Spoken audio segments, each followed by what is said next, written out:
Assalamualaikum. Selamat datang di channel YouTube Delsergei 71. Dukung channel ini dengan cara like, komen, dan subscribe. Selamat menonton dan terima kasih.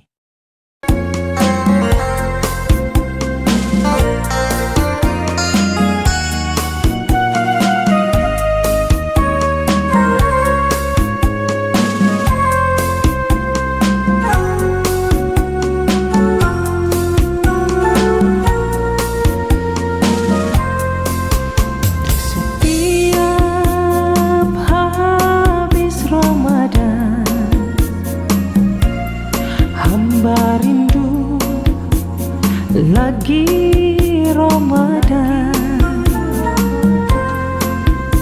saat-saat padat beribadah,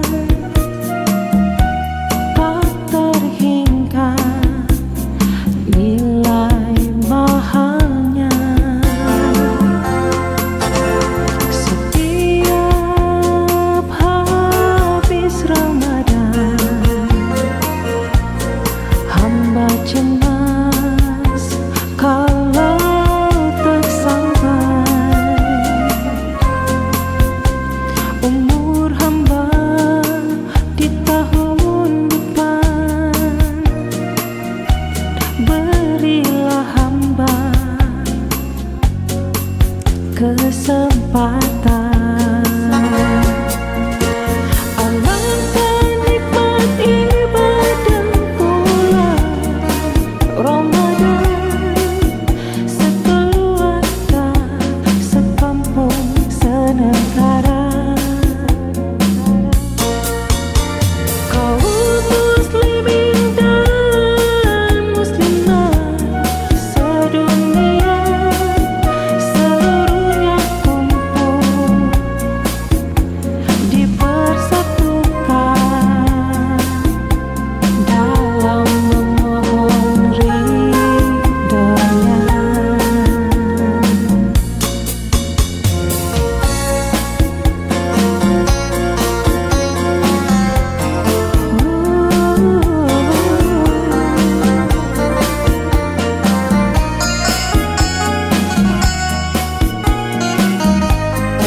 Berilah hamba kesempatan. Oh, setiap habis Ramadan, rindu hamba tak pernah menghilang. Mohon tambah umur setahun lagi, berilah hamba kesempatan. Alangkah nikmat ibadah bulan Ramadan, sekeluarga, sekampung, senegara. Kaum muslimin dan muslimat sedunia, seluruhnya kumpul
Bismillahirrahmanirrahim. Assalamualaikum warahmatullahi wabarakatuh. Innal hamdalillah nahmaduhu wa nasta'inuhu wa nastaghfiruh wa nu'minu bihi wa natawakkalu alayhi wa na'udzu billahi min shururi anfusina wa min sayyiati a'malina. Man yahdihillahu fala mudilla lahu wa man yudlilhu fala hadiyalah. Ashhadu an la ilaha illallah wahdahu la syarika lah wa ashhadu anna Muhammadan abduhu wa rasuluhu la nabiyya ba'dah. Qala Allah ta'ala fil Qur'anil Karim, a'udzu billahi minasy syaithanir rajim. Bismillahirrahmanirrahim. Alladzi khalaqal mauta wal hayata liyabluwakum ayyukum ahsanu amala. Wa qala Nabi sallallahu alaihi wasallam fi hadis qudsi an Abi Darda radhiyallahu anhu yaqul sami'tu Abul Qasim sallallahu alaihi wasallam yaqul inna Allah qala ya Isa inni ba'ithu min ba'dika ummatan in asabahum ma yuhibbuna hamidullah wa in asabahum yakrahuna tasabbu was-sabru wa la hilma wa la ilma kaifa yakunu hadha lahum wa la hilma wa la ilma ya Rabb. Qala Allah ta'ala u'tihim min hilmi wa ilmi atau kama qala Rasulullah sallallahu alaihi wasallam. Baik hadirin sekalian, jamaah Masjid Darussalam yang insyaallah semuanya menjadi calon-calon penghuni surga. Amin. Saya diberikan sebuah tema yang agak sedikit horor. Andaikan Ramadan ini Ramadan terakhir kita. Mungkin Ramadan ini Ramadan terakhir kita. Bisalah kita panjang bicaranya sampai akhir Ramadan. Atau kita pendekkan, seandainya malam ini malam terakhir kita, kira-kira apa yang kita lakukan sekarang? Seandainya malam ini malam terakhir kita, coba Bapak berpikir semua merenung, seandainya kita semua dapat bisikan, besok pagi pulang semua. Apakah mungkin hadirin mulia malam ini kita akan bermain-main? Apakah mungkin malam ini kita akan melakukan maksiat? Tentu tidak. Jadi orang hadirin sekalian yang mengingat kematian, siapapun orangnya yang mengingat kematian, maka Allah Ta'ala akan jadikan dia orang yang cerdas. Orang yang paling cerdas di dalam pandangan Allah Ta'ala adalah orang yang paling banyak mengingat mati. Masya Allah. Siapa mereka? Para sahabat. Sahabat Nabi itu Pak, mereka tak yakin masih hidup sebelum langkah kakinya yang kedua maju ke depan. Mereka tak yakin masih hidup sebelum air ini sampai ke dalam perut mereka, kerongkongan. Keyakinan mereka tentang kehidupan akhirat itu begitu dahsyatnya. Semua yang dikatakan Nabi sallallahu alaihi wasallam, sahabat meyakini sempurna. La aisha illa aishal akhirah. Itu Nabi katakan. Tidak ada kehidupan kecuali kehidupan akhirat. Hari ini hadirin sekalian, masalah kita terjadi, kenapa terjadi masalah dalam kehidupan manusia? Ketika manusia memiliki angan-angan melewati batas umurnya, itu masalah. Angan-angan kita terlalu panjang, kita berandai-andai. Nantilah pas 10 malam terakhir aku serius tarawihnya. Sekarang santai dulu guys. Ada nggak yang punya pikiran kayak gitu Pak? Sekarang kita slow dulu. Nanti 10 malam terakhir aku itikaf dah full. Atau ada lagi anak muda tuh berandai-andai, umur 40 nanti aku tobat katanya. Umur berapa? 40 mau tobat. Nah, ini kebodohan hadirin boleh. Allah Subhanahu wa taala beri kita akal untuk berfikir, mata untuk melihat, telinga untuk mendengar, hati untuk memahami. Kalau ini tak digunakan hadirin mulia, maka Allah Ta'ala katakan walaqad dara'na li jahannam katsiran minal jinni wal ins. Nanti banyak penduduk neraka jahanam dari kalangan jin dan manusia. Lahum qulubun la yafqahuna biha. Aku beri mereka hati tak digunakan untuk memahami. Ada hati tapi tak paham. Walahum a'yunun la yubsiruna biha. Aku beri mereka mata tak digunakan untuk melihat. Walahum adhanun la yasma'una biha. Aku beri mereka telinga tak digunakan untuk mendengar. Ulaika kal an'am. Mereka seperti binatang, balhum adall. Bahkan lebih hina dari binatang. Jadi hadirin sekalian, banyak-banyaklah zikrul maut. Banyak-banyaklah mengingat kematian. mungkin saja malam ini malam terakhir kita. Wallahu alam bisawab. Saya 2 hari yang lalu, 3 hari yang lalu saya live di salah satu akun sosial media. Kemudian teman saya bersedih, dia cerita, Pak, Ustaz mohon doa. Kawan kita si Bulan di Malaysia pergi menjenguk orang sakit. Dia pergi menjenguk orang sakit. Sesampai di rumah sakit dia yang mati, Pak. Orang sakit itu sampai sekarang masih hidup. Allahu Akbar. Kawan kami di Masjid An-Ni'mah pagi hari masih main bulu tangkis, Pak, pagi hari. Siang hari masih bersodagurau dengan anak istrinya. Masih ke masjid dia sholat. Sholat asar pun masih bisa sholat berjamaah. Ternyata hadirin mulia habis asar meninggal. Ternyata kematian tidak mencari orang tua, juga tidak mencari orang sakit. Kematian ternyata mencari orang yang telah habis rezeki dia makan. Nah, maka hadirin sekalian, banyak-banyaklah mengingat mati, banyak-banyaklah berfikir bahwasanya kehidupan di dunia bukanlah kehidupan yang sesungguhnya. Apa saja yang ada di dunia ini semua ujian saja, ujian. Ya. Kekayaan di dunia bukanlah sebuah kemuliaan tapi ujian. Kemiskinan di dunia bukanlah sebuah kehinaan tapi ujian. Hari ini orang terkesan dengan kehidupan dunia, itu masalah kita hari ini. Kita terlalu mengagung-agungkan dunia. Kita pikir uang 1 juta, 2 juta, 1 M, 10 M, 1 triliun itu besar. Padahal ada yang lebih besar dari itu. Nikmat bernafas. Ini jamaah Masjid Darussalam, Pak, seandainya kita semua dikasih orang uang 10 miliar, Pak, senang gak, Pak? Dikasih uang 1 M. Tapi besok paginya udah bisa bangun pagi. Mau gak, Pak, menerima uang 10 miliar tapi besok gak bisa bangun? Oh, gak usah lah, Bang. Oke, naik. Aku bagi kau 1 triliun.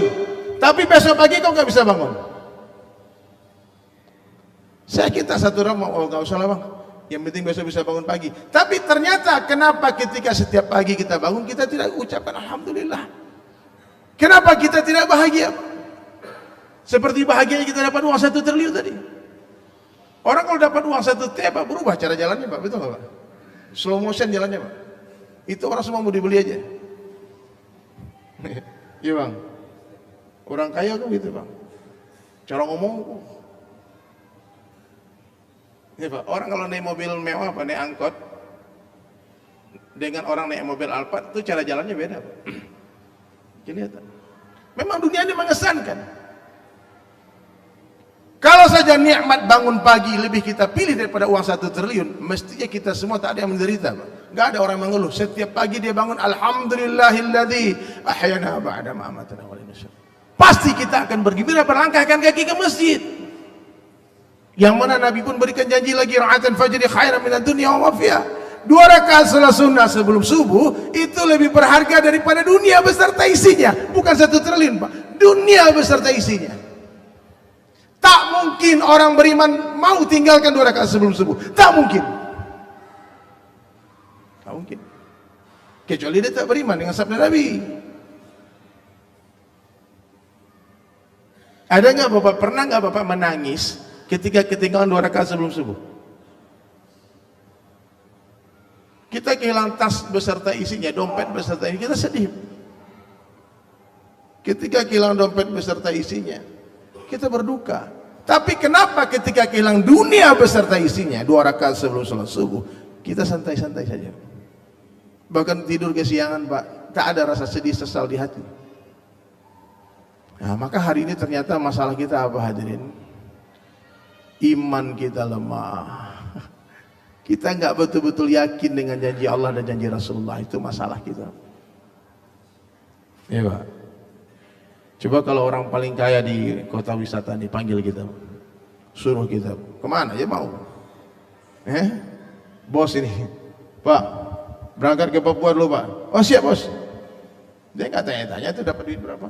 Karena yang suruh siapa? Orang paling kaya di sini, nggak mungkin dia nggak kasih. Kenapa Allah yang perintah kita tak mau? Nah, maka hadirin sekalian, kalau kita bicara tentang akhirat, tentu kita bicara tentang iman. Kita tidak nampak akhiratnya, Pak. Rasulullah sallallahu alaihi wasallam sabdakan dalam satu hadis, jaddidu imanakum, kata Nabi, perbaharuilah iman kalian. Seorang sahabat bertanya kepada Nabi sallallahu alaihi wasallam, "Kaifa nujaddidu imanana ya Rasulullah?" Bagaimana cara meningkatkan iman kami ya Rasulullah? Maka Nabi menjawab, "Aksiru min qauli la ilaha illallah." Banyak-banyaklah kalian mengucapkan kalimah la ilaha illallah. Berapa banyak Anda? Sebanyak-banyaknya sampai orang mengira kita gila. Sampai kapan? Sampai kita mati. Dan di akhir kalau kita ucapkan kalimat la ilaha illallah. Jadi kalau kita ingin mati dengan sebuah kalimat, Pak, banyak-banyak ucapkan kalimat itu. Kalau Bapak ingin mati dengan sebuah pakaian, Bapak sering-sering memakai baju itu. Kalau Bapak ingin mati di satu tempat, Bapak sering-sering nongkrong di tempat itu. Tapi kalau kita nggak mau mati dalam sebuah kalimat, jangan ucapkan kalimat itu. Kalau kita malu mati dalam sebuah pakaian, jangan pakai baju itu. Kalau kita takut mati di satu tempat, wah, nanti kalau mati jangan pergi ke tempat itu. Hari ini berapa banyak orang mati di tempat maksiat? Na'udzubillah. Maka hadirin dirahmati oleh Allah Ta'ala, mulailah islah. Perbaikan hati ini dimulai dari perbaikan lisan.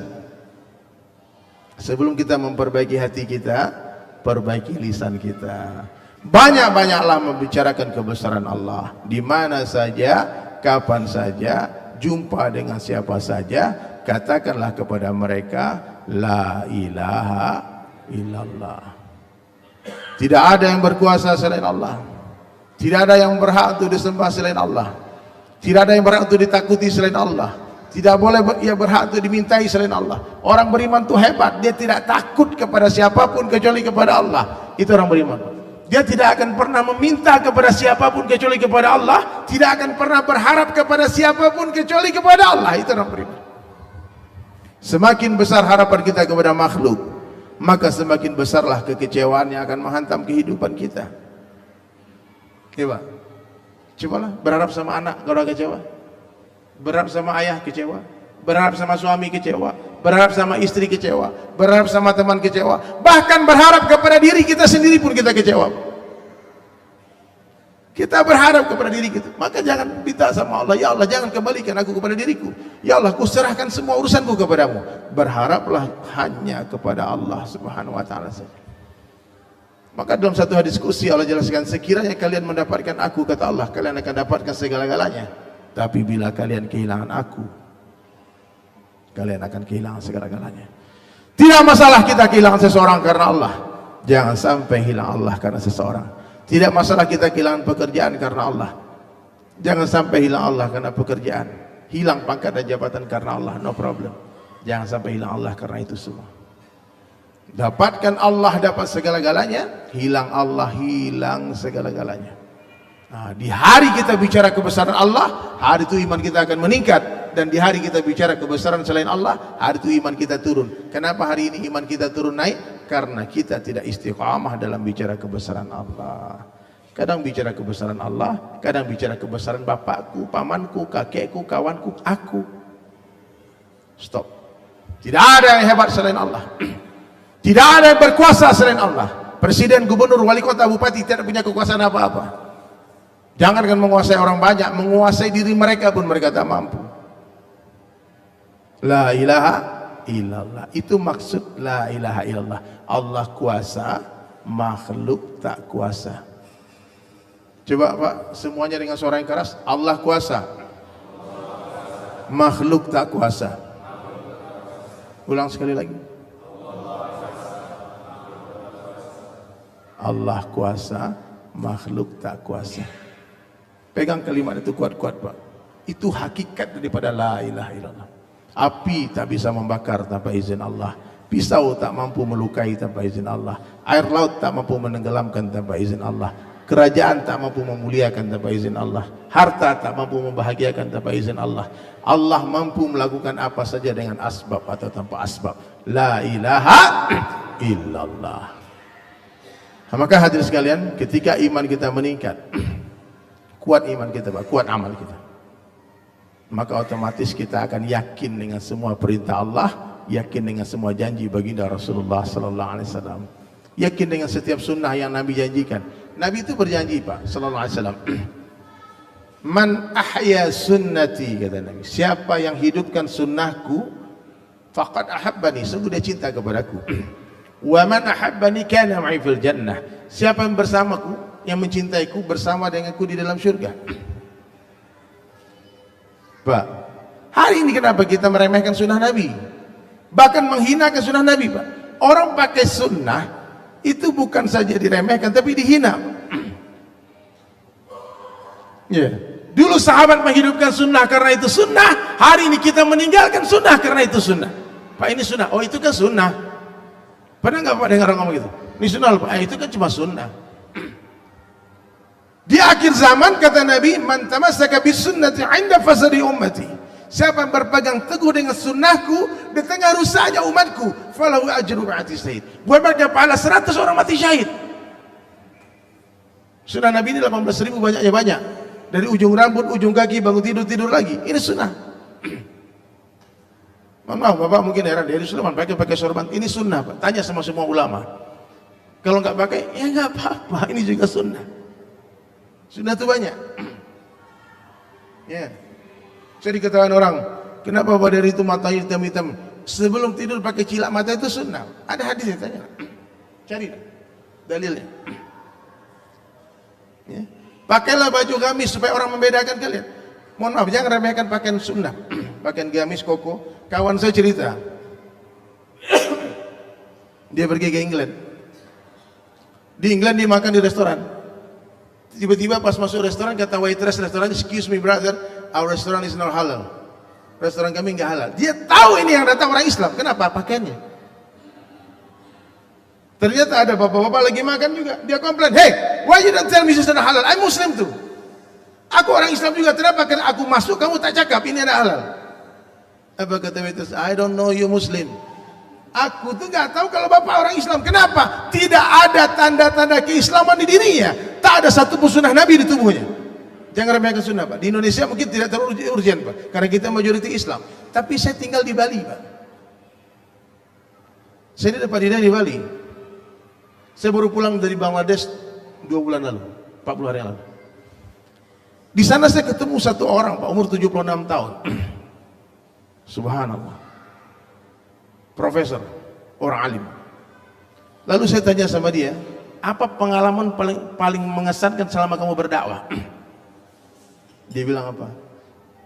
Tahun 2001, I went from New York.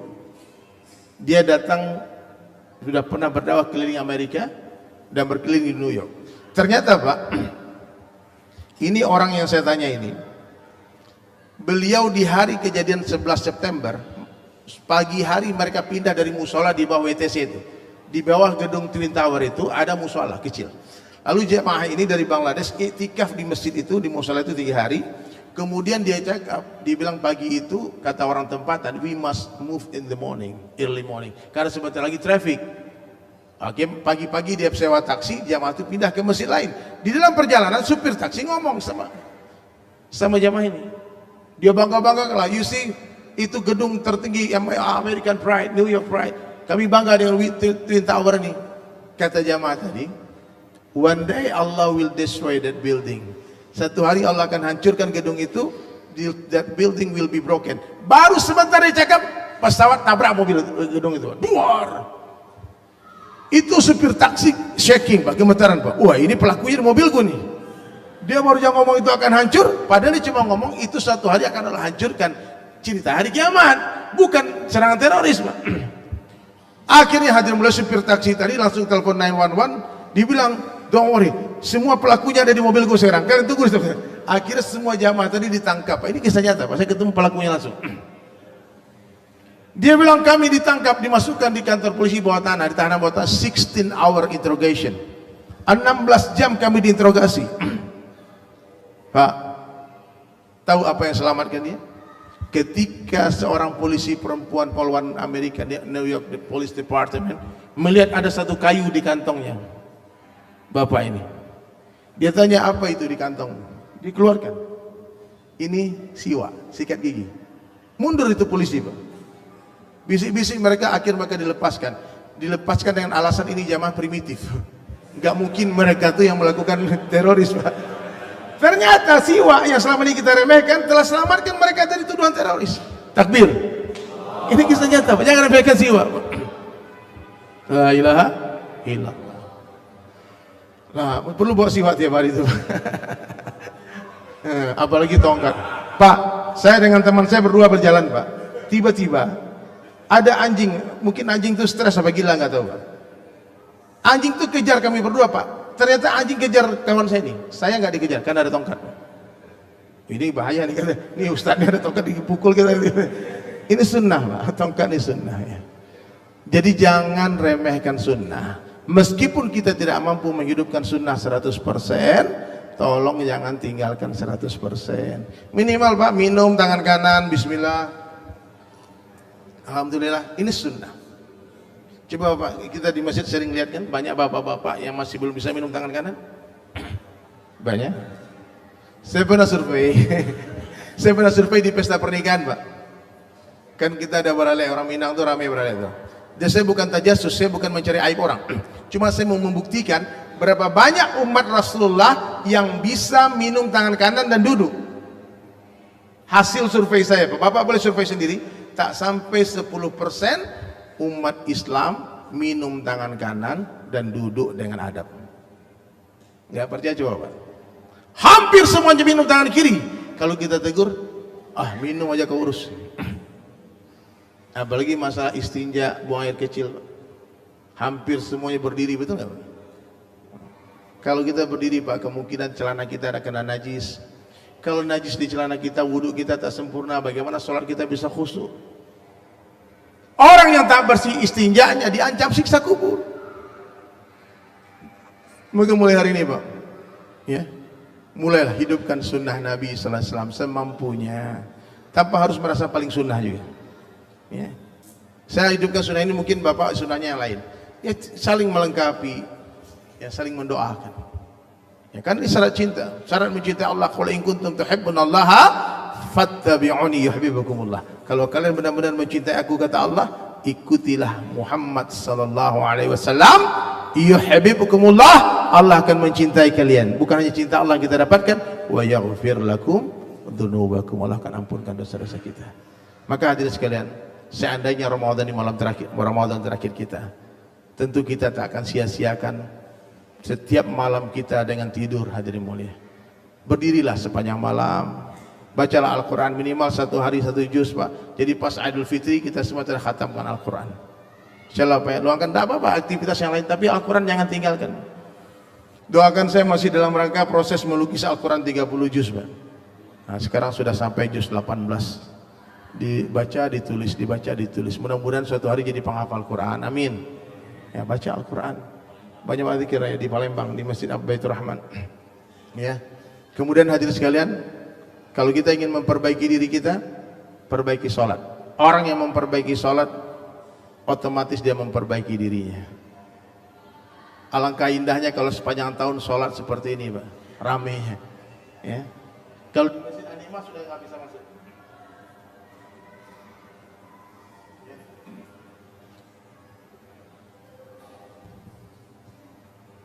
Kalau di Citeragen, masjid kami udah nggak muat, Pak. Sholat udah di luar-luar, di jalan. Penuh. Dulu kita pikir bikin masjid itu kebesaran. Ternyata pas satu Ramadan kekecilan, Pak. Ini masjid dulu mungkin panitia pikir kebesaran nggak? Ternyata kekecilan juga, sampai di luar tadi. Ya. Nah, jadi berarti hadirin mulia, kalau saja kita yakin setiap hari-hari terakhir kita, tentu kita tidak akan menunda-nunda taubat. Tentu kita tidak akan bermain-main dengan sholat kita. Bapak-bapak tentu tidak akan tinggalkan sholat fardu 5 waktu berjamaah di masjid. Nabi SAW begitu murka melihat ada sahabat yang sholat di rumah, sampai Nabi menyampaikan sebuah hadis, hadirin mulia. Ini hadis agak sedikit ekstrim kedengarannya. Kata Nabi, sungguh aku ingin kumpulkan pemuda-pemuda, dan aku akan perintah mereka mengumpulkan kayu bakar untukku, kata Nabi, dan aku akan mendatangi laki-laki yang sholat fardu di rumah-rumah mereka, dan aku akan bakar rumah mereka. Nabi mengancam membakar rumah laki-laki yang sholat fardu di dalam rumahnya. Dia sholat tapi tak ke masjid. Saya dengar hadis itu 23 tahun, sering saya sampaikan, Pak. Bukan ini hanya sekedar bersyukur nikmat atas nikmat istiqamah. Waktu saya dengar pertama kali hadis itu, saya masih gondrong, masih metal di Bali. Rambut saya masih kayak Bob Marley. Saya dengar hadis, wih, bakar rumah ini. Berarti Nabi marah. Berarti Nabi gak suka melihat umatnya sholat fardu di dalam rumahnya. Maka waktu itu saya langsung angkat tangan, otomatis saya berdoa, ya Allah, aku bersumpah, wallahi demi namamu ya Allah, aku tidak akan tinggalkan sholat 5 waktu di masjid sampai aku mati. Itu sumpah saya. Bapak kalau mau sumpah, sumpah aja. Kok lama kali dia sampai mati? Kalau besok mati sampai besok saya. Kan masalahnya panjang angan-angan lagi Pak. Betul nggak Pak? Ini mohon maaf Pak, kalau saya perhatikan wajah jamaah ini nggak lama lagi Pak. Ya nampak-nampaknya nggak lama lagi Pak. Nggak lama lagi. Minta maaf, ini bukan meramal Pak. Nggak sampai 100 tahun lagi nampaknya.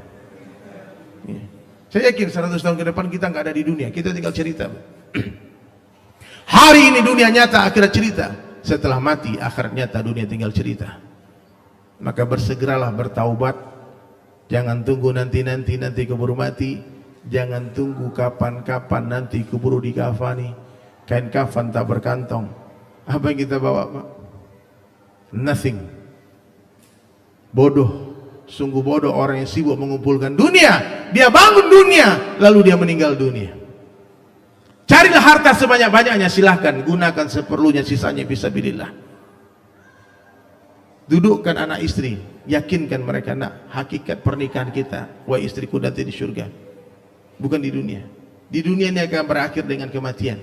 Kita akan berpisah dengan semua orang yang kita cintai, suka atau tidak suka, siap atau tidak siap, rela atau terpaksa. Dan survei membuktikan laki-laki tak panjang umurnya Pak. Kita laki-laki ini matinya lebih awal dari perempuan rata-rata. Maka buatlah persiapan. Ya, ini mak-mak lagi apa panjang umur daripada kita. Hah? Oh ini niat kawin lagi, mana ceritanya? Ada niat aku mau nikah nanti istriku mati dulu. Dia mati duluan kan? Nah, jadi kawin sampai mati. Astagfirullahaladzim. Jadi hadirin sekalian, buatlah persiapan. Ya. Dapat duit, bangunkan masjid. Dapat duit, bantu fakir miskin. Ya, bangun pesantren. Berangkatin orang haji. Ini ada tanya nih, ini udah berangkat umroh haji belum? Belum. Ada orang-orang kaya. Kau berangkat haji, umroh. Berangkatin Pak.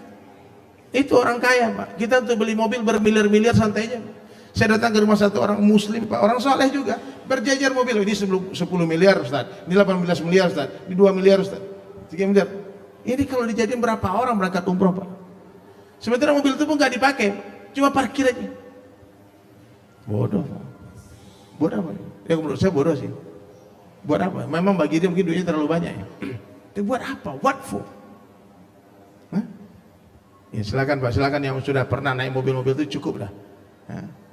Habis itu udah bangunkan masjid, bangunkan pesantren. Pergi ke pedalaman-pedalaman pulau-pulau terpencil, lihat mereka apa, kasihan nggak punya musola, nggak punya sumur Pak. Ya, datangi mereka, berkeliling cari orang-orang yang memerlukan. Nggak ada orang susah nanti di dunia ini.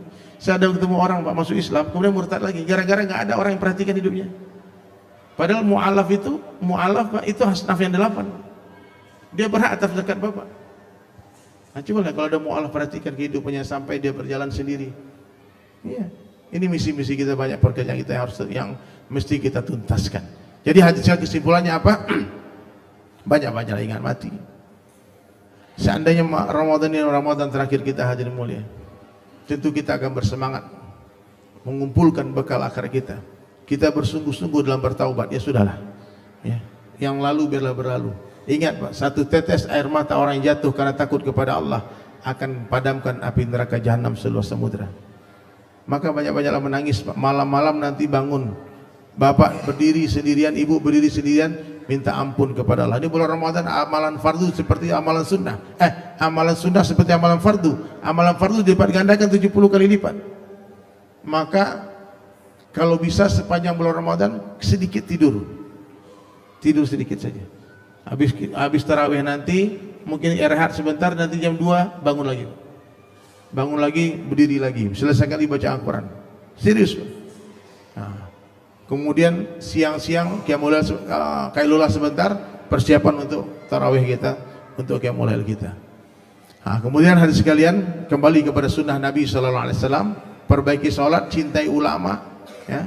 Ilmu itu seperti air, kata Imam Syafi'i, hanya mengalir ke tempat yang lebih rendah. Orang tinggi hati tak bertambah ilmunya. Cintai seluruh ulama, Pak. Seluruh ulama cintai. Ulama itu dagingnya beracun, jangan dihina, Pak. Enggak cocok sama aku ustaz itu. Yang enggak cocoknya singkirkan, diabaikan. Yang cocok-cocoknya diambil. Ya. Enggak boleh fanatik kepada ustaz. Fanatik itu boleh kepada Allah, Rasulullah sallallahu alaihi wasallam dan para sahabat. Kepada imam-imam mazhab pun enggak boleh. Oh, imamnya kenapa enggak baca ini, kenapa enggak baca kunut, kenapa bismillah? Enggak apa-apa, itu sunnah. Ya. Baca bismillah dijarkan itu sunnah. Baca kunut itu sunnah. Enggak baca kunut juga sunnah. Disirkan sunnah. Sunnah itu banyak. Ya. Maka kata Buya Hamka rahmatullahi alaih, semakin luas ilmu seseorang, semakin sedikit dia menyalahkan orang. Ya. Orang kalau tinggi ilmunya, Bang, mudah dia menerima perbedaan. Tapi ada orang yang belajar ke satu tempat, satu orang guru, satu ustadz. Ini biasanya orang ini, Pak, dia tuh yang paling betul di dunia ini. Pokoknya yang itu berlebihan, yang itu kurang, yang pas tuh aneh nih katanya. Dia aja masuk surga sendirian, Pak. Itu tandanya sedikitnya kitab yang dia baca, tanda sedikit guru yang dia kunjungi, tanda sedikit majelis yang dia datangi. Maka mulai hari ini, Pak, belajarlah terus. Dan ilmu harus diiringi dengan zikrullah, karena ilmu tanpa zikir adalah zulumat, kegelapan. Kalau ilmu sudah dengan zikir, insya Allah akan datang sifat tawaduk ke hati kita, merendahkan diri serendah-rendahnya di hadapan Allah. Anggap semua orang lebih baik dari kita. Katakan setiap hari, sebaik-baik saya lebih baik orang lain, seburuk-buruk orang lain lebih buruk saya. Masih ingat kalimatnya, Pak? Coba diulangi. Sebaik-baik saya, kurang keras suaranya. Sebaik-baik saya lebih baik orang lain, seburuk-buruk orang lain lebih buruk saya. Coba ulangi.